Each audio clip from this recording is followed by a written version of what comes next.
আমি এবছর মাধ্যমিক দিলাম, মাধ্যমিকে আমি 8 হয়েছি আর পেয়েছি 686, 686। এই যে সাফল্য, কাকে তুমি কি বলবে? সত্যি কথা বলতে সাফল্যের পেছনে তো আমার প্রাইভেট টিউশনের যে টিচাররা তারা তো অবশ্যই দায়ী, তবে তাদের ছাড়াও আমার মা বাবা মা বাবার অবদানটা সত্যি মানে অস্বীকার করা যায় না। কারণ আমি পড়াশোনা করতে চাই না আর আমাকে সারাদিন আমার পেছনে লেগে থাকে, তো সেই হিসেবে সেটা খুব কঠিন কাজ।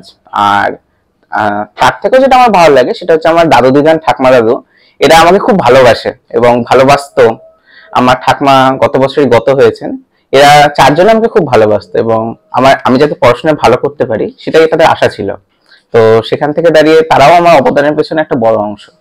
এই মাধ্যমিকের আগে কত ঘন্টা পড়াশোনা করতে? ঘন্টা বলতে 5-6 ঘন্টার বেশি আমি পড়াশোনা কোনোদিনই করতে পারিনি দিনে। সেটা আমি পড়াশোনা বেশিক্ষণ করতে পারি না। স্কুলের শিক্ষকরা, প্রাইভেট টিউশনের শিক্ষকরা এরা উইশ করেছে এই ঘটনার পর? হ্যাঁ, অবশ্যই। আমার স্কুলের আমার স্কুলের প্রধান শিক্ষক আমাকে ফোন করেছিলেন, তিনি আমাকে শুভেচ্ছা জানালেন এবং আরো আরো অনেক টিচার আমাকে ফোন করেছিলেন, তারাও আমাকে জানালেন শুভেচ্ছা।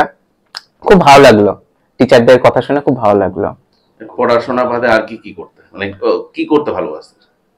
পড়াশোনা বলতে আমার সত্যি কথা বলতে ওই সিনেমা দেখা, গেম খেলা, গল্প পড়া, এগুলো। ছবি, হ্যাঁ ছবিও আঁকতাম আমি। ভবিষ্যতে কোন দিকে? ভবিষ্যতে আমার ডাক্তার হওয়ার ইচ্ছা, তো মেডিকেল লাইনে যাব।